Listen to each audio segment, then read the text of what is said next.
Pernah nggak sih kamu merasa uangmu cepat habis? Padahal kamu nggak merasa beli apa-apa yang mewah atau aneh-aneh? Kamu kerja keras setiap hari, tapi akhir bulan tetap saja dompet menipis dan rekening nyaris kosong. Kamu mulai bertanya-tanya, sebenarnya uangku lari kemana? Ya, kalau kamu pernah merasakan hal seperti itu, kamu nggak sendiri. Banyak orang mengalami hal yang sama, dan yang lebih mengejutkan, sebagian besar dari kita nggak sadar kalau kita sedang terjebak dalam pola belanja yang salah. Bukan karena kita boros dalam arti yang kelihatan, tapi karena ada kebiasaan-kebiasaan kecil yang tampaknya sepele, tapi diam-diam bikin kita makin miskin dari waktu ke waktu. Video ini bukan untuk menakut-nakuti kamu, tapi justru untuk membuka matamu, supaya kamu bisa mengenali jebakan-jebakan finansial yang selama ini mungkin kamu anggap wajar. Karena kebiasaan belanja itu seperti air yang menetes perlahan. Kalau tidak ditangani, bisa menggerus tabungan dan masa depan kita tanpa kita sadar. Hari ini, kita akan membahas 10 pola belanja yang diam-diam membuat kamu miskin. Dan bukan cuma menyebutkan satu persatu, tapi juga membedahnya secara mendalam. Kita akan gali kenapa kebiasaan itu terbentuk, kenapa kita sulit lepas darinya, dan yang paling penting, gimana caranya agar kamu bisa keluar dari pola itu sebelum semuanya terlambat. Jadi, pastikan kamu nonton sampai selesai. Bukan hanya untuk tahu, tapi juga untuk berubah. Pola belanja yang pertama, dan mungkin yang paling umum tapi paling jarang disadari, adalah belanja karena emosi. Coba bayangkan satu momen ketika kamu baru saja melewati hari yang buruk. Mungkin kamu dimarahi atasan, kecewa dengan hasil kerja, atau mungkin kamu merasa lelah secara mental karena tekanan hidup yang terus datang tanpa jeda. Lalu kamu pulang ke rumah, duduk di kasur, membuka ponsel, dan tiba-tiba jari-jarimu secara otomatis membuka aplikasi belanja online. Scroll. Lihat-lihat barang lucu. Tiba-tiba kamu menekan tombol, beli sekarang. Bukan karena kamu butuh, tapi karena kamu sedang ingin merasa lebih baik. Kamu ingin mengobati luka emosimu dengan sesuatu yang bisa langsung kamu dapatkan, tanpa banyak usaha. Dan belanja adalah jalan tercepat menuju rasa nyaman semu itu. Fenomena ini disebut juga sebagai emotional spending, atau belanja karena dorongan emosi. Dan yang menarik, kamu tidak harus marah atau sedih dulu untuk terjebak di dalamnya. Kadang perasaan senang berlebihan pun bisa membuatmu jadi konsumtif. Misalnya saat kamu habis mendapatkan bonus, atau kamu baru saja berhasil menyelesaikan proyek besar. Karena merasa berhak untuk merayakan, kamu mengeluarkan uang tanpa pikir panjang. Masalahnya, kebiasaan ini bukan hanya menggerogoti keuanganmu secara diam-diam, tapi juga menciptakan pola ketergantungan yang berbahaya. Setiap kali kamu merasa tidak nyaman, otakmu akan mengasosiasikan belanja sebagai solusi. Dan setiap kali kamu berhasil mengobati rasa stres dengan belanja, kamu sedang memperkuat kebiasaan buruk itu. Analoginya seperti orang yang makan berlebihan saat stres. Mereka tidak lapar secara fisik, tapi lapar secara emosional. Dan makanan menjadi pelarian. Sama halnya dengan belanja. Barang-barang yang kamu beli bukan karena kamu butuh, tapi karena kamu sedang mencari pelarian dari realita. Dan ironisnya, setelah barang itu sampai di tanganmu, rasa senangnya hanya bertahan sebentar. Beberapa jam, paling lama beberapa hari. Setelah itu, kamu kembali merasa kosong. Dan siklusnya terulang lagi. Mari kita lihat lebih jauh. Kenapa emotional spending bisa begitu kuat mencengkeram banyak orang? Jawabannya ada di otak. Setiap kali kita membeli sesuatu, apalagi yang kita suka, otak melepaskan hormon dopamin, hormon yang membuat kita merasa senang dan puas. Rasa senang itu sangat adiktif, seperti candu. Makanya banyak orang yang secara tidak sadar menjadi pecandu belanja. Mereka tidak sadar bahwa yang dikejarnya bukan barangnya, tapi rasa senangnya. Dan inilah yang membuat emotional spending jadi sangat berbahaya. Karena dia menyamar dalam bentuk aktivitas yang tampaknya wajar. Tidak ada yang mencurigakan dari seseorang yang belanja. Apalagi kalau belanjanya tidak besar. Bayangkan kamu membeli baju seharga Rp100.000 setiap kali kamu sedang stres. Kelihatannya kecil. Tapi kalau itu terjadi 10 kali dalam sebulan, maka uang yang keluar sudah sejuta. Dalam setahun, kamu sudah membuang lebih dari Rp12 juta hanya untuk pengobatan emosi yang sebenarnya tidak pernah benar-benar menyembuhkan. Dan itu baru satu jenis barang. Bagaimana dengan jajanan mahal, barang lucu yang viral di TikTok, atau langganan aplikasi dan layanan digital yang kamu bayar karena kamu ingin menghadiahi diri sendiri? Jumlahnya bisa jauh lebih besar dari yang kamu sadari. Lalu bagaimana cara mengatasi emotional spending ini? Langkah pertama adalah kesadaran. Kamu harus mulai bisa membedakan antara belanja karena kebutuhan dan belanja karena pelarian. Tiap kali kamu ingin membeli sesuatu, coba berhenti sejenak dan tanyakan pada dirimu, apakah aku benar-benar butuh ini? Atau aku hanya sedang ingin merasa lebih baik? Langkah kedua, ciptakan pelarian yang lebih sehat. Kalau kamu merasa sedih, cemas, atau marah, cobalah menulis jurnal, berjalan kaki sebentar, atau menelepon teman yang bisa kamu percaya. Kegiatan-kegiatan sederhana ini bisa membantu mengalihkan emosi tanpa harus mengorbankan dompetmu. Dan yang paling penting, latih dirimu untuk merasa cukup. Seringkali, keinginan untuk belanja datang dari perasaan tidak cukup yang tumbuh dari perbandingan sosial. Kita lihat orang lain punya ini dan itu, lalu kita merasa kita juga harus punya. Padahal kebutuhan kita belum tentu sama. Kamu tidak perlu sepatu baru hanya karena temanmu memamerkan koleksi barunya. Kamu tidak perlu gawai terbaru hanya karena semua orang sedang membicarakannya. Dan kamu tidak perlu mengobati lukamu dengan barang-barang yang sebenarnya tidak kamu butuhkan.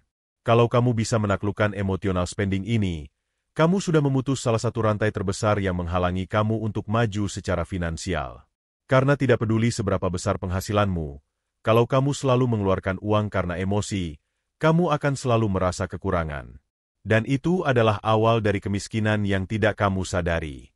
Pola belanja yang kedua adalah kebiasaan menganggap diskon sebagai kebutuhan. Diskon. Kata ini seperti punya sihir tersendiri.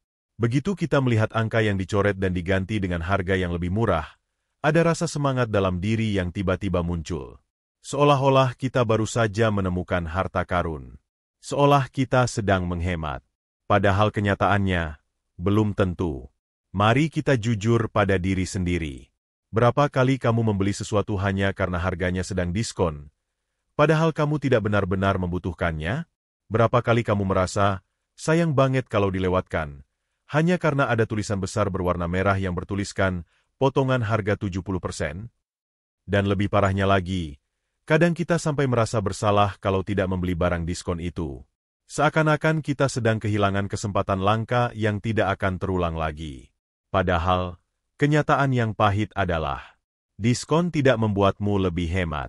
Diskon hanya membuatmu lebih mudah membenarkan keputusan untuk membeli sesuatu yang sebenarnya tidak kamu perlukan. Diskon itu ibarat jebakan psikologis yang sangat halus. Kita merasa sedang menghemat, padahal kita sedang mengeluarkan uang. Menghemat yang sebenarnya adalah tidak membeli sama sekali barang yang tidak dibutuhkan. Tapi ketika diskon datang, logika kita bisa tumpul. Bayangkan seseorang yang awalnya tidak berniat belanja apa-apa. Dia sedang scroll media sosial, lalu melihat iklan bertuliskan, flash sale. Hari ini saja. Semua produk diskon hingga 80%. Tiba-tiba muncul rasa gelisah, takut ketinggalan. Takut kehabisan. Takut rugi kalau tidak beli sekarang. Akhirnya dia masuk ke aplikasi belanja, lihat-lihat produk, dan mulai memasukkan barang ke keranjang. Panci baru, padahal di rumah masih ada. Kaos kaki lucu, padahal laci sudah penuh. Parfum varian baru, padahal yang lama belum habis. Tapi karena semuanya diskon besar-besaran, dia merasa belanja itu adalah keputusan yang cerdas. Lalu setelah barangnya sampai, apa yang terjadi? Sebagian dipakai, sebagian lagi dibiarkan menumpuk di pojokan lemari. Dan dia pun lupa bahwa uang yang dia pakai itu sebenarnya bisa dipakai untuk hal yang jauh lebih penting. Diskon juga seringkali membuat kita membeli lebih dari yang kita butuhkan. Misalnya beli satu gratis satu. Padahal kamu hanya butuh satu. Tapi karena ada embel-embel gratis, kamu membeli dua. Dan dalam skala besar, perilaku ini bisa membuatmu kehabisan uang tanpa sadar. Fenomena ini sering disebut sebagai false saving, yaitu perasaan puas karena merasa telah menghemat, padahal penghematan itu tidak pernah benar-benar terjadi. Kalau kamu tidak membeli apapun, kamu bisa menyimpan seluruh uangmu. Tapi karena kamu membeli barang diskon, kamu tetap mengeluarkan uang. Jadi apa yang sebenarnya kamu hemat? Banyak toko dan platform e-commerce sangat memahami cara kerja psikologi manusia. Mereka sengaja menciptakan suasana darurat agar kamu merasa harus segera membeli. Mereka menggunakan hitungan mundur, label, stok tinggal 3 lagi, atau tulisan, hanya berlaku 2 jam. Itu semua bukan sekadar informasi. Itu adalah strategi. Mereka tahu, jika kamu diberi waktu untuk berpikir lebih lama, kamu akan menyadari bahwa kamu tidak benar-benar butuh barang itu. Makanya, mereka mendesain pengalaman belanja agar kamu terdorong untuk cepat-cepat membeli, sebelum sempat berpikir panjang. Cara keluar dari pola ini sebenarnya sederhana, tapi butuh kesadaran yang kuat. Setiap kali kamu melihat barang diskon, tanyakan satu hal sederhana ini. Kalau barang ini tidak sedang diskon, apakah aku tetap akan membelinya? Kalau jawabannya tidak, maka kemungkinan besar kamu tidak membutuhkannya. Ingat, bukan barang diskonnya yang bermasalah. Masalahnya ada pada keputusan impulsif yang kita buat karena tergoda diskon. Diskon itu bisa jadi hal yang baik, kalau kamu sudah merencanakan pembelian sebelumnya. Misalnya kamu memang sudah butuh sepatu baru, dan kebetulan merek yang kamu cari sedang diskon. Itu cerdas. Tapi kalau kamu membeli sepatu baru hanya karena diskon, sementara sepatu lamamu masih sangat layak pakai, maka kamu baru saja terjebak dalam pola yang membuatmu diam-diam miskin. Dalam jangka panjang, pengeluaran karena diskon bisa sangat besar. Coba hitung dalam sebulan, berapa kali kamu belanja karena diskon. Lalu kalikan dengan jumlah uang yang kamu keluarkan setiap kali belanja. Itu adalah uang yang sebenarnya bisa kamu tabung, investasikan, atau gunakan untuk hal yang benar-benar penting. Satu hal lagi yang perlu diingat. Diskon bukan berarti kamu untung. Yang benar-benar untung adalah penjualnya. Merekalah yang mendapatkan uangmu. Merekalah yang berhasil memancingmu untuk membuka dompet. Dan kamu cuma dapat rasa senang sesaat. Lalu kembali berpikir keras di akhir bulan karena saldo rekeningmu berkurang tanpa terasa. Maka dari itu, belajarlah untuk tidak panik saat melihat diskon. Beri jarak antara dorongan belanja dan keputusan membeli. Kalau perlu, biasakan menunggu 1 hari sebelum benar-benar membeli sesuatu yang tampak menggiurkan. Seringkali, setelah sehari lewat, kamu akan sadar bahwa kamu sebenarnya tidak butuh barang itu. Melepas godaan diskon bukan berarti kamu pelit. Tapi kamu sedang membangun kebiasaan finansial yang sehat. Dan setiap rupiah yang kamu selamatkan dari jebakan diskon adalah langkah kecil menuju kebebasan finansialmu. Pola belanja yang ketiga, yang seringkali luput dari kesadaran banyak orang, adalah gaya hidup yang melebihi kemampuan finansial sendiri. Mungkin kita sering mendengar ungkapan, hiduplah sesuai kemampuan. Tapi dalam praktiknya, kalimat itu jauh lebih sulit dilakukan daripada diucapkan. Karena dunia hari ini dipenuhi dengan tekanan sosial yang mendorong kita untuk tampil. Tampil sukses, tampil mapan, tampil keren. Dan celakanya, banyak orang merasa harus membuktikan keberhasilan mereka lewat apa yang mereka beli, bukan lewat apa yang mereka simpan. Mari kita ambil contoh sederhana. Seorang karyawan dengan gaji 5 juta rupiah per bulan, tapi cicilan motor 3 juta, biaya nongkrong 1 juta, dan sisanya habis buat bayar langganan dan makan di luar. Tidak ada yang salah secara hukum. Tapi secara finansial, itu berbahaya. Dia hidup di batas tipis antara cukup dan krisis. Sedikit saja ada kejadian tak terduga, seperti sakit, kehilangan pekerjaan, atau ada anggota keluarga yang butuh bantuan, semuanya bisa runtuh. Dan yang paling menyedihkan, dia mungkin merasa hidupnya sudah baik-baik saja, karena tiap bulan semua tagihan bisa dibayar. Padahal sebenarnya dia sedang menggali lubang perlahan. Gaya hidup yang melebihi kemampuan biasanya tumbuh dari 2 hal, tekanan sosial dan keinginan untuk diakui. Kita hidup di zaman di mana semuanya bisa dilihat orang lain. Apa yang kita pakai, di mana kita makan, liburan kemana, bahkan model ponsel yang kita gunakan, semuanya menjadi bagian dari identitas sosial. Dan ketika kita melihat orang lain tampil sempurna di media sosial, kita merasa perlu menyesuaikan diri agar tidak dianggap ketinggalan zaman. Tapi yang sering dilupakan adalah, kita tidak pernah tahu cerita di balik layar mereka. Kita hanya melihat apa yang mereka tampilkan. Kita tidak tahu apakah tas mahal yang mereka pakai itu hasil menabung selama 2 tahun, atau hasil cicilan yang mencekik. Kita tidak tahu apakah mobil yang mereka kendarai itu milik sendiri, milik kantor, atau hasil sewa untuk foto doang. Namun tetap saja, karena kita ingin dianggap sejajar, kita memaksa diri membeli hal-hal yang belum mampu kita miliki. Kita ambil cicilan. Kita gesek kartu kredit. Kita kuras tabungan. Dan parahnya, kita merasa semua itu wajar, karena semua orang juga begitu. Pola ini sangat berbahaya karena bisa menciptakan jebakan keuangan jangka panjang. Ketika gaya hidup sudah naik, sangat sulit untuk menurunkannya lagi. Kamu terbiasa nongkrong di kafe mahal, maka warung kopi biasa terasa tidak enak. Kamu terbiasa liburan keluar kota, maka akhir pekan di rumah terasa membosankan. Kamu terbiasa pakai barang bermerek, maka barang biasa terasa memalukan. Lalu kamu mulai hidup untuk mengejar standar gaya hidup, bukan kebutuhan. Dan setiap kali penghasilan naik, pengeluaran ikut naik bahkan lebih cepat. Inilah yang disebut dengan lifestyle inflation, atau inflasi gaya hidup. Orang yang terjebak di sini bisa terlihat sukses di luar, tapi di dalam hatinya penuh kecemasan. Karena setiap bulan harus putar otak supaya semua bisa dibayar. Tidak ada dana darurat, tidak ada investasi, tidak ada tabungan. Semua habis untuk tampil.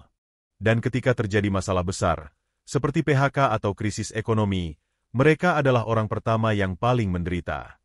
Karena tidak ada bantalan. Yang ada hanya tumpukan tagihan dan gaya hidup yang tidak bisa ditinggalkan begitu saja.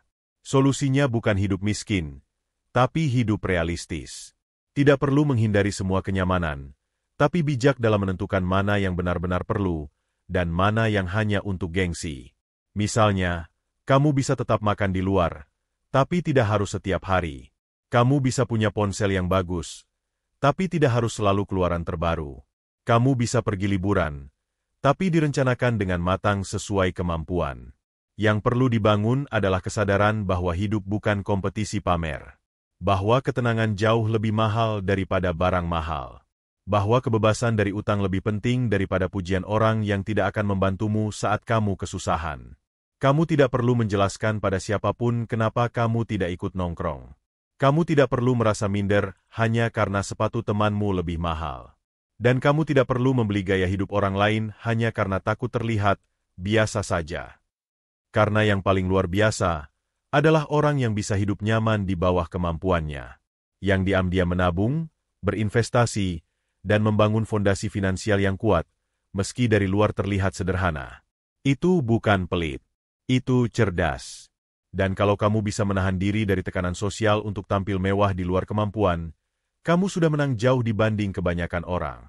Pola belanja keempat yang diam-diam membuat banyak orang miskin adalah kebiasaan terlalu sering beli jajanan atau ngopi di luar.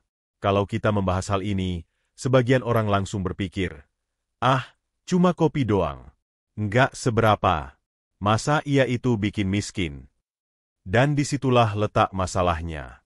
Karena justru dari hal-hal kecil yang kita anggap nggak seberapa, itulah kebocoran besar terjadi. Ibarat ember yang bolong, bocornya sedikit. Tapi kalau terus-menerus, airnya bisa habis juga. Mari kita hitung secara sederhana. Katakanlah kamu beli kopi kekinian seharga Rp30.000 per gelas. Dan kamu membelinya 4 kali seminggu.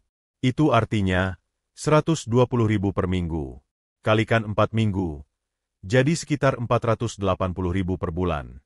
Dalam setahun, 6 juta lebih. Dan itu baru kopi.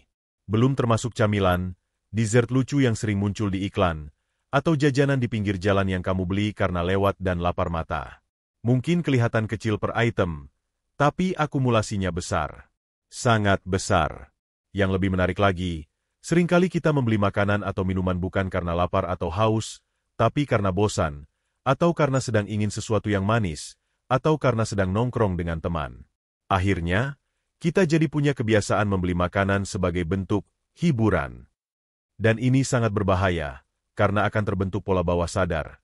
Setiap kali kita ingin merasa senang, kita membeli sesuatu yang bisa dimakan atau diminum. Tanpa kita sadari, itu menjadi bentuk lain dari belanja impulsif. Tapi karena nilainya kecil, kita mengabaikannya. Padahal, pengeluaran kecil yang dilakukan secara rutin jauh lebih berbahaya daripada pengeluaran besar yang dilakukan jarang-jarang. Coba kamu bayangkan ada dua orang. Yang satu membeli gadget mahal seharga 10 juta, tapi hanya sekali dalam 2 tahun. Yang satu lagi beli jajanan 30.000 sehari, tanpa henti selama 2 tahun. Orang kedua akan menghabiskan lebih dari 20 juta rupiah, tanpa merasa sedang mengeluarkan uang besar. Dan itu semua terjadi diam-diam. Di sisi lain, ada juga kebiasaan nongkrong di kafe atau restoran setiap akhir pekan. Sekali duduk, bisa habis 50-100 ribu. Kalau dilakukan 4 kali sebulan, berarti 400 ribu per bulan, atau hampir 5 juta per tahun. Belum termasuk ongkos transportasi, pajak, dan tips. Sekarang bayangkan jika uang itu dialihkan untuk ditabung atau diinvestasikan. Dalam 5 tahun, dengan pengelolaan yang baik, kamu bisa punya dana darurat, modal usaha kecil, atau bahkan uang muka untuk rumah atau kendaraan. Masalahnya bukan pada kopi, makanan, atau suasana kafe. Masalahnya adalah ketika itu semua dilakukan tanpa sadar, tanpa perencanaan, dan tanpa batas. Kalau kamu memang sudah menyisihkan anggaran khusus untuk jajan atau ngopi, silakan saja. Itu bagian dari reward diri yang sehat. Tapi kalau kamu melakukannya karena kebiasaan, karena impuls, atau karena ikut-ikutan teman, maka kamu sedang menggali lubang kecil yang makin lama makin dalam. Ada juga yang berdalih, aku kerja keras tiap hari, masa nggak boleh manjain diri? Boleh. Tapi manjakan dirimu dalam porsi yang wajar.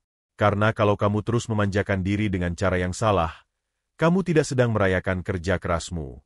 Kamu sedang menghabiskan hasil kerjamu dengan sia-sia. Cara mengatasinya adalah dengan membuat catatan kecil setiap kali kamu jajan atau beli minuman. Kumpulkan struknya. Atau catat secara digital. Lalu lihat total pengeluaran jajanan kamu di akhir bulan. Itu akan membuka matamu lebar-lebar. Dan jika kamu benar-benar ingin berubah, cobalah mulai dari hal kecil. Kurangi frekuensi ngopi di luar, dan mulai biasakan membuat kopi sendiri di rumah. Beli camilan dalam jumlah besar di supermarket, daripada beli satuan di luar yang harganya jauh lebih mahal. Bawa bekal dari rumah sesekali. Atau batasi hari-hari tertentu untuk jajan, supaya tidak dilakukan secara impulsif. Semua langkah ini terlihat sederhana. Tapi dampaknya sangat besar jika dilakukan dengan konsisten. Karena perubahan finansial besar bukan datang dari keputusan spektakuler, tapi dari kebiasaan kecil yang dilakukan terus-menerus. Dan kalau kamu bisa mengendalikan kebiasaan kecil seperti jajan dan ngopi, maka kamu sedang melatih dirimu untuk mengendalikan kebiasaan besar dalam keuangan. Pola belanja yang kelima, dan ini sangat sering menjebak generasi sekarang, adalah terlalu mudah tergoda cicilan tanpa pertimbangan yang matang. Cicilan hari ini bukan lagi hal yang eksklusif. Dulu, orang hanya mencicil barang-barang besar seperti rumah atau kendaraan. Sekarang, beli HP bisa dicicil. Beli baju bisa dicicil. Beli makanan pun bisa dicicil. Dengan layanan paylater yang semakin menjamur, semua orang bisa punya barang hari ini juga, cukup dengan klik beberapa tombol. Tidak perlu uang tunai di tangan. Tidak perlu berpikir panjang. Yang penting, barang datang duluan, bayar belakangan. Masalahnya, kemudahan ini juga menjadi pedang bermata dua. Sangat tajam. Dan sangat berbahaya jika tidak digunakan dengan bijak. Orang-orang mulai kehilangan rasa takut terhadap hutang. Karena jumlah cicilan kelihatan kecil. Hanya 100.000 per bulan. Hanya 200.000 per bulan. Tapi mereka lupa, satu cicilan kecil ditambah cicilan kecil lainnya akan menjadi beban besar yang menggerus penghasilan setiap bulan. Ibarat semut yang membawa butiran gula. Sekilas tidak terasa. Tapi jika ribuan semut datang dan mengerumuni, habis juga persediaanmu. Cicilan membuat orang merasa mampu membeli sesuatu yang sebenarnya belum mampu dimiliki. Dan celakanya, karena prosesnya sangat mudah, orang jadi malas berpikir panjang. Tidak ada jeda waktu untuk merenung. Tidak ada waktu untuk bertanya, apakah ini benar-benar aku butuhkan? Semua keputusan jadi impulsif. Dan ketika sudah telanjur punya banyak cicilan, hidup mulai terasa sempit. Uang yang seharusnya bisa digunakan untuk menabung, berinvestasi, atau bahkan sekadar menikmati hidup, habis untuk membayar barang-barang masa lalu yang mungkin sekarang sudah tidak terasa berguna lagi. Ada juga yang terjebak dalam pola cicilan karena ingin terlihat mapan. Ingin punya barang seperti yang dipunya teman-temannya. Ingin punya ponsel yang kameranya lebih jernih, meskipun yang lama masih berfungsi dengan baik. Ingin punya laptop baru, sepatu baru, atau jam tangan mahal, meskipun semua itu sebenarnya bukan prioritas. Dan ketika cicilan menumpuk, mereka mulai gali lubang tutup lubang. Bayar cicilan A dengan pinjaman B. Bayar pinjaman B dengan paylater C. Sampai akhirnya terjebak dalam lingkaran utang yang terus berputar dan makin sulit dilepaskan. Yang lebih menyedihkan lagi, ada juga yang beranggapan bahwa hidup dengan cicilan adalah hal yang wajar. Mereka merasa semua orang melakukannya. Padahal, kalau semua orang masuk lubang, bukan berarti kita harus ikut masuk juga. Cicilan bisa menjadi alat yang berguna jika digunakan dengan perhitungan yang benar. Misalnya untuk membeli rumah, kendaraan, atau alat kerja yang memang dibutuhkan dan bisa menunjang produktivitas. Tapi jika digunakan hanya untuk menuruti keinginan dan gaya hidup, itu sama saja dengan menukar kebebasan masa depan demi kenyamanan sesaat. Maka dari itu, penting sekali untuk selalu melakukan pertimbangan matang sebelum mengambil cicilan apapun. Pertama, tanyakan pada dirimu. Apakah barang ini benar-benar kamu butuhkan? Apakah hidupmu akan jadi lebih baik dengan barang ini? Atau ini hanya soal gengsi dan keinginan semu? Kedua, lihat kondisi keuanganmu secara menyeluruh. Berapa persen dari penghasilan bulananmu yang akan habis untuk membayar cicilan jika kamu setuju dengan pembayaran itu? Ingat, cicilan idealnya tidak lebih dari 30% dari penghasilan bulananmu. Kalau sudah melebihi itu, kamu sedang menekan lehermu sendiri. Ketiga, pikirkan juga kemungkinan terburuk. Bagaimana jika bulan depan kamu kehilangan pekerjaan? Bagaimana jika ada kebutuhan mendadak dari keluarga? Apakah kamu masih sanggup membayar semua cicilanmu? Dan yang terakhir, biasakan diri untuk menabung terlebih dahulu jika ingin membeli sesuatu. Jangan langsung tergoda fasilitas cicilan atau paylater. Latih kesabaran. Karena sabar itu juga bagian dari pengendalian diri finansial. Dan orang yang mampu menahan keinginan sesaat akan selalu berada satu langkah di depan dalam hal keuangan. Cicilan bukan dosa, tapi cicilan tanpa perhitungan bisa menjadi kutukan. Ia akan mengikatmu, mengurangi fleksibilitas hidupmu, dan menciptakan tekanan mental yang sangat besar. Jadi mulai hari ini, sebelum kamu mencicil apapun, pastikan kamu benar-benar siap. Bukan hanya siap bayar, tapi juga siap menerima konsekuensinya. Dan yang paling penting, siap menolak tawaran cicilan jika ternyata itu tidak benar-benar kamu butuhkan.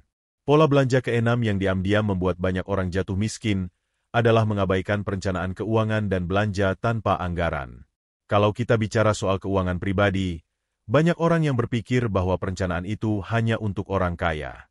Bahwa menyusun anggaran, mencatat pengeluaran, atau membuat rencana bulanan itu hanya dilakukan oleh mereka yang punya bisnis besar atau penghasilan puluhan juta. Padahal kenyataannya justru sebaliknya. Perencanaan keuangan itu justru paling penting bagi mereka yang penghasilannya terbatas.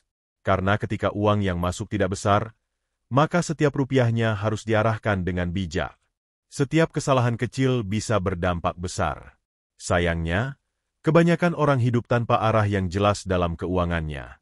Mereka hanya berharap uangnya cukup sampai akhir bulan.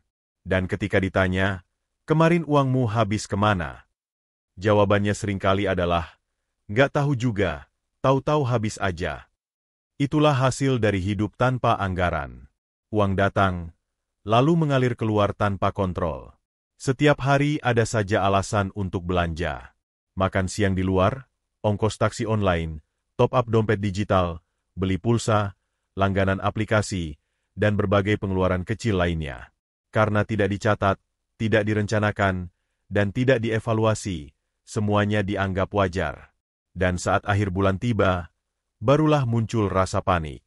Tagihan datang, saldo menipis, dan akhirnya harus meminjam sana-sini untuk menutup kekurangan. Bayangkan kamu naik kapal tanpa arah. Angin membawa kemana saja, tanpa tujuan jelas. Bisa saja kamu tiba di Pulau Indah, tapi lebih besar kemungkinan kamu tersesat dan kehabisan bekal di tengah laut. Begitu juga dengan keuangan. Tanpa peta dan kompas berupa perencanaan, kamu akan selalu terombang-ambing oleh godaan belanja. Masalahnya bukan pada seberapa besar penghasilanmu, tapi bagaimana kamu mengelolanya. Banyak orang bergaji 10 juta tapi tetap merasa miskin. Sementara ada orang bergaji 3 juta yang bisa hidup tenang, karena dia tahu kemana saja uangnya pergi. Perencanaan keuangan bukan tentang membuat hidup jadi kaku dan tidak menyenangkan. Bukan juga soal pelit atau menghitung setiap rupiah. Tapi soal kesadaran. Kesadaran untuk tahu, memahami, dan mengendalikan arus uangmu sendiri. Mulailah dengan hal sederhana. Buatlah catatan pengeluaran. Tidak perlu rumit. Bisa ditulis tangan di buku kecil. Bisa juga pakai aplikasi di ponsel. Catat semua yang kamu keluarkan setiap hari, sekecil apapun. Lalu di akhir minggu, lihat totalnya. Kamu akan terkejut betapa banyak uang yang keluar untuk hal-hal yang sebenarnya tidak penting. Langkah berikutnya, buatlah anggaran bulanan. Tetapkan pos-pos pengeluaran, kebutuhan pokok, transportasi, tabungan, hiburan, dana darurat. Dan yang paling penting, patuhi batas yang kamu tetapkan sendiri. Jangan hanya membuat anggaran di atas kertas, lalu dilanggar setiap hari. Anggaran itu bukan penjara. Anggaran adalah pagar. Agar kamu tetap aman, tidak keluar jalur, dan bisa mencapai tujuan keuanganmu. Dan kalau kamu merasa anggaran itu membatasi, ingatlah ini. Kebebasan finansial hanya bisa diraih lewat disiplin. Orang yang bebas membeli apapun yang dia mau, biasanya adalah orang yang dulu rela membatasi diri. Orang yang dulu hidup dengan perencanaan. Tanpa perencanaan, uang akan mengatur hidupmu. Tapi dengan perencanaan, kamu yang akan mengatur uangmu. Lalu bagaimana jika kamu sudah terlanjur hidup tanpa anggaran selama bertahun-tahun? Tidak masalah. Tidak ada kata terlambat untuk mulai. Setiap langkah kecil yang kamu ambil hari ini akan membawamu lebih dekat ke kondisi keuangan yang sehat di masa depan. Ingat, tujuan dari perencanaan bukan sekadar agar kamu tidak miskin, tapi agar kamu bisa hidup dengan tenang. Agar kamu tahu bahwa kamu punya kendali. Dan agar kamu tidak lagi merasa kebingungan setiap kali gajian datang dan uang langsung hilang entah kemana. Jangan tunggu sampai kamu punya utang menumpuk. Jangan tunggu sampai saldo rekening 0 rupiah. Mulailah hari ini juga. Karena semakin cepat kamu merencanakan keuanganmu, semakin besar peluangmu untuk keluar dari pola belanja yang diam-diam membuatmu miskin. Pola belanja ketujuh yang diam-diam membuat banyak orang miskin adalah terlalu mudah tergoda tren dan barang viral. Kita hidup di zaman serba cepat. Informasi datang dari berbagai arah. Setiap hari, ada saja barang baru yang muncul di media sosial. Sepatu model terbaru, baju dengan motif kekinian, alat dapur canggih, skincare viral, atau bahkan makanan yang katanya wajib dicoba sebelum ketinggalan zaman. Satu video TikTok bisa membuat jutaan orang tergoda untuk beli barang yang sama. Dan tanpa kita sadari, kita menjadi korban dari siklus tren yang terus berputar. Hari ini viral, besok basi. Tapi dompet kita tetap kena dampaknya. Pola ini sangat halus, karena sering dibungkus dengan kata update, ikut zaman, atau nggak mau kudet. Padahal dalam kenyataannya, banyak dari barang-barang itu tidak benar-benar kita butuhkan. Kita hanya ingin memilikinya karena orang lain memilikinya. Atau karena takut merasa tertinggal dari keramaian. Misalnya, kamu melihat seseorang memamerkan alat masak otomatis di media sosial. Alat itu bisa menggoreng tanpa minyak, bisa memanggang, bisa merebus, semua dalam satu tombol. Kamu langsung merasa, wah, aku juga harus punya ini. Kayaknya praktis banget. Lalu kamu beli, dan setelah seminggu, alat itu hanya duduk di pojokan dapur. Jarang dipakai.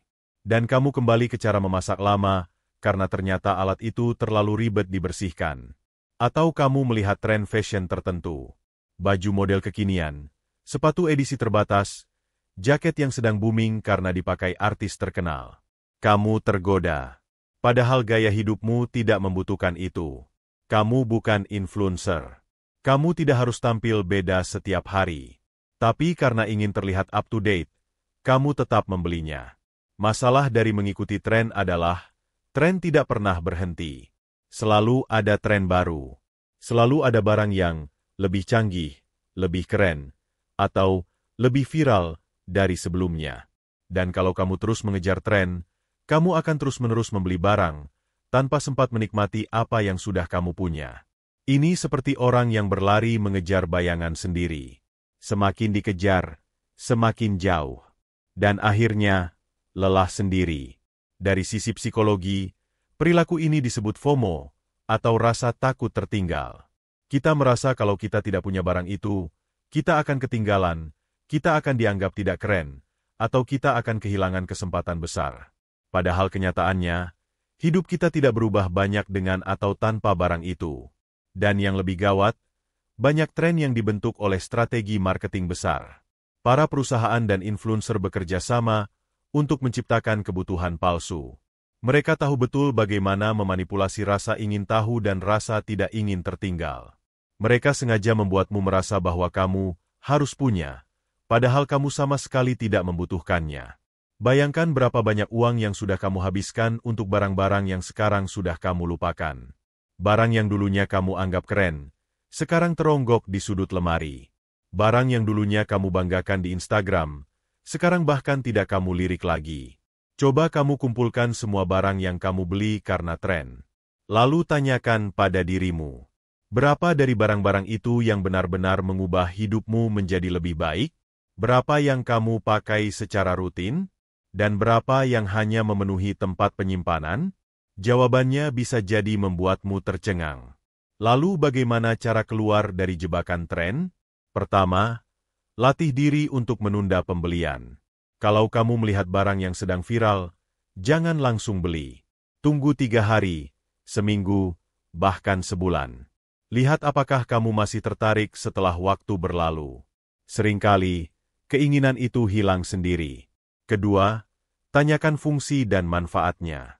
Apakah barang ini benar-benar menyelesaikan masalahmu? Atau kamu hanya tergoda karena kemasannya menarik? Ketiga, sadar bahwa mengikuti tren tidak membuatmu lebih keren. Yang membuatmu keren adalah kepercayaan diri dan kemampuan untuk menentukan pilihan sendiri. Bukan sekadar mengikuti arus. Dan yang terakhir, buat prioritas belanja berdasarkan kebutuhan hidupmu, bukan kehidupan orang lain. Karena tren bisa berubah. Tapi kebutuhan dasar dan tujuan finansialmu tetap sama. Berhenti mengikuti tren bukan berarti kamu ketinggalan zaman. Tapi kamu sedang melatih kontrol diri. Dan kontrol diri adalah salah satu kekuatan terbesar dalam mengelola keuangan. Pola belanja ke-8 yang secara diam-diam menguras keuangan banyak orang adalah kebiasaan membeli barang murah yang tidak tahan lama. Sekilas, membeli barang murah terdengar seperti keputusan yang cerdas. Harga lebih rendah, dompet tidak langsung jebol, dan kita merasa berhasil berhemat. Tapi seringkali, kenyataan berkata lain. Barang murah memang menggoda, apalagi kalau sedang diskon. Misalnya, kamu butuh sepatu baru. Kamu lihat ada 2 pilihan, satu seharga 300.000, yang satu hanya 100.000. Tanpa pikir panjang, kamu pilih yang 100.000 karena terlihat lebih hemat. Tapi setelah 2 bulan dipakai, solnya mulai lepas, warnanya pudar, dan terasa tidak nyaman. Akhirnya kamu beli lagi. Dan 2 bulan berikutnya, beli lagi. Tanpa sadar, dalam 1 tahun kamu sudah beli sepatu murah 5 kali. Uang yang kamu keluarkan lebih dari harga sepatu bagus yang kamu tolak di awal. Inilah jebakan murah yang mahal. Barang murah tidak selalu berarti barang buruk. Tapi ketika kita membeli barang hanya karena harganya murah, tanpa mempertimbangkan kualitas dan ketahanannya, kita justru sedang menggali pengeluaran jangka panjang. Contoh lain yang sangat umum adalah peralatan rumah tangga. Sapu murah yang bulunya cepat rontok. Panci murah yang pegangannya cepat lepas. Kipas angin yang suaranya berisik setelah 2 minggu. Akhirnya kamu harus membeli ulang, membuang waktu, dan membuang uang. Padahal jika sejak awal kamu membeli barang yang sedikit lebih mahal tapi berkualitas, kamu bisa menggunakannya lebih lama, bahkan bertahun-tahun. Dan dalam jangka panjang, itu jauh lebih hemat. Selain soal ketahanan, barang murah juga seringkali tidak nyaman digunakan. Misalnya, kamu beli headphone murah karena harganya sepertiga dari merek terkenal. Tapi ketika dipakai, suaranya cempreng, cepat rusak, dan telingamu sakit kalau dipakai terlalu lama. Akhirnya kamu tidak menikmati penggunaannya. Padahal tujuan awal kamu beli adalah untuk kenyamanan. Ini bukan tentang selalu memilih barang mahal, tapi tentang memilih barang yang bernilai. Barang bernilai adalah barang yang seimbang antara harga dan kualitas. Barang yang mungkin sedikit lebih mahal di awal, tapi awet, nyaman, dan tidak cepat rusak. Dan yang paling penting, barang yang benar-benar kamu butuhkan. Banyak orang berpikir bahwa berhemat artinya membeli yang paling murah. Padahal hemat yang sesungguhnya adalah membeli sesuatu yang tahan lama, fungsional, dan tidak perlu diganti terus-menerus. Pola membeli barang murah juga seringkali muncul karena keinginan untuk punya dulu, meskipun dengan kualitas seadanya.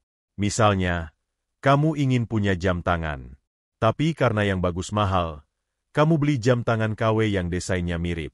Tapi sebulan kemudian, talinya sobek dan warnanya pudar. Lalu kamu beli lagi yang lain.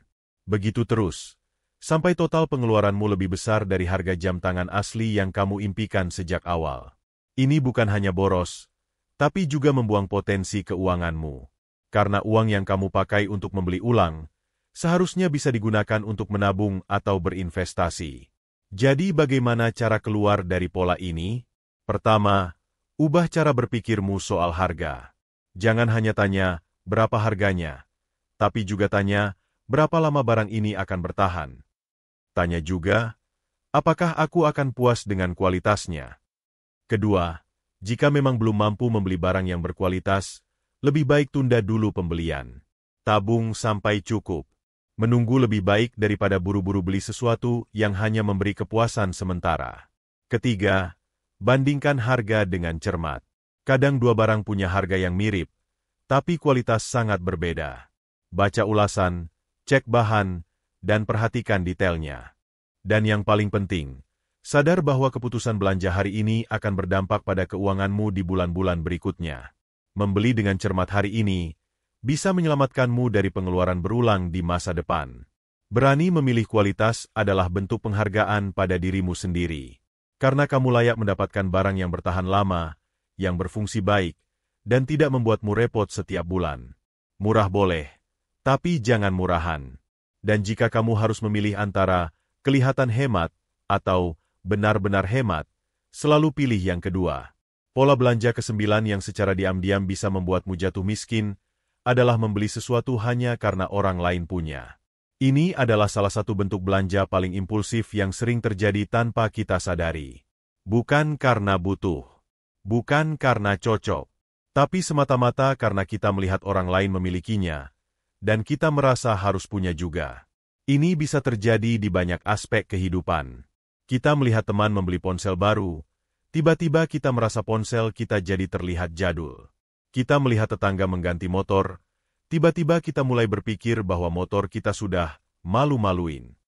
Kita lihat rekan kerja pakai jam tangan mahal, langsung muncul keinginan untuk beli jam yang sekelas. Padahal sebelumnya, kita baik-baik saja. Ponsel masih berfungsi, motor masih bisa dipakai. Jam tangan lama masih menunjukkan waktu dengan akurat, tapi karena muncul perbandingan, rasa cukup yang sebelumnya kita miliki perlahan-lahan menghilang. Digantikan dengan rasa iri, rasa kurang, dan rasa ingin bersaing. Inilah yang disebut dengan perang gengsi. Masalah dari perang gengsi adalah, tidak ada akhirnya. Karena selalu ada orang yang punya lebih dari kita. Dan kalau kita menjadikan orang lain sebagai standar belanja kita, maka kita akan terus merasa kekurangan, terus merasa ketinggalan, dan akhirnya, terus membeli hal-hal yang sebenarnya tidak kita butuhkan. Belanja karena gengsi adalah bentuk pengkhianatan terhadap logika keuangan. Kita tidak lagi membeli berdasarkan fungsi, tapi berdasarkan emosi. Dan itu sangat berbahaya. Coba kamu ingat-ingat, berapa kali kamu membeli sesuatu hanya karena kamu merasa ketinggalan dari orang lain? Berapa kali kamu mengeluarkan uang untuk hal-hal yang hanya kamu beli supaya tidak terlihat berbeda? Dan berapa banyak dari barang-barang itu yang sekarang sudah tidak kamu gunakan lagi?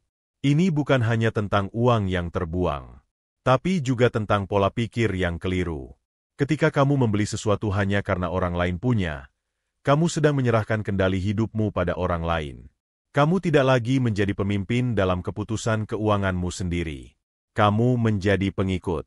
Dan sayangnya, orang yang kamu ikuti belum tentu lebih bijak darimu. Bisa jadi, dia juga sedang mengikuti orang lain. Dan semua orang terjebak dalam lingkaran persaingan yang tidak ada habisnya. Yang lebih menyedihkan lagi, kadang kita bahkan tidak menyukai barang itu. Kita membelinya karena tekanan sosial. Karena takut dinilai kuno. Karena takut tidak dianggap. Padahal, kenyamanan sejati dalam hidup bukan datang dari memiliki apa yang dimiliki orang lain, tapi dari bisa menikmati apa yang sudah kita miliki. Maka dari itu, penting untuk melatih diri agar tidak mudah terprovokasi oleh kepemilikan orang lain. Setiap kali kamu merasa ingin membeli sesuatu karena orang lain punya, tanyakan ini pada dirimu sendiri. Apakah aku benar-benar butuh barang ini? Apakah hidupku akan jadi lebih baik karenanya? Apakah ini sejalan dengan kondisi keuanganku? Dan yang paling penting, apakah aku membelinya untuk diriku sendiri, atau hanya untuk mendapat pengakuan orang lain? Jika jawaban dari pertanyaan-pertanyaan itu tidak meyakinkan, maka tahanlah. Karena kebebasan finansial jauh lebih berharga daripada pengakuan sesaat. Belajarlah merasa cukup. Karena orang yang bisa merasa cukup, akan selalu kaya. Sementara orang yang terus merasa kurang, tidak akan pernah puas, seberapapun besar penghasilannya. Dan ingat, setiap uang yang kamu keluarkan karena gengsi, adalah uang yang seharusnya bisa kamu gunakan untuk membangun masa depanmu sendiri. Uang yang bisa kamu tabung. Uang yang bisa kamu investasikan. Uang yang bisa kamu simpan untuk kebutuhan mendesak.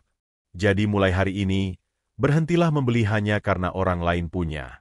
Jadilah orang yang punya prinsip, bukan sekadar ikut tren. Karena hidup yang dipimpin oleh prinsip akan selalu lebih kuat daripada hidup yang hanya ikut arus. Pola belanja terakhir, yang tak kalah berbahayanya dari 9 pola sebelumnya, adalah tidak pernah mengevaluasi pola pengeluaran sendiri. Ini mungkin terdengar sederhana, tapi justru karena terlalu sederhana, banyak orang yang melewatkannya. Padahal disinilah letak akar dari banyak masalah keuangan. Coba kamu bayangkan sebuah kapal besar yang berlayar di tengah lautan.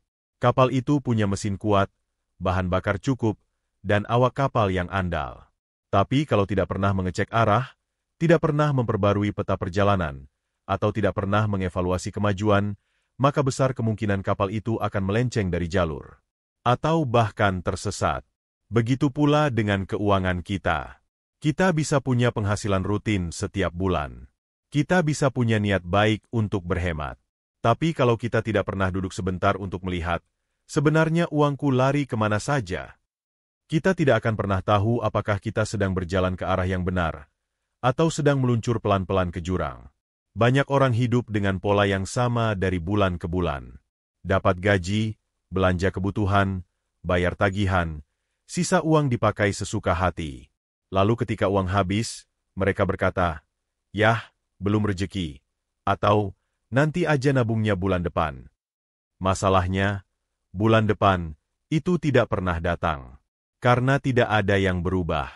Tidak ada evaluasi. Tidak ada koreksi. Dan tanpa koreksi, kesalahan kecil bisa jadi kebiasaan. Kebiasaan jadi budaya. Dan akhirnya, jadi gaya hidup yang menyabotase diri sendiri. Evaluasi keuangan bukan sesuatu yang rumit. Kamu tidak perlu jadi ahli keuangan atau punya gelar ekonomi.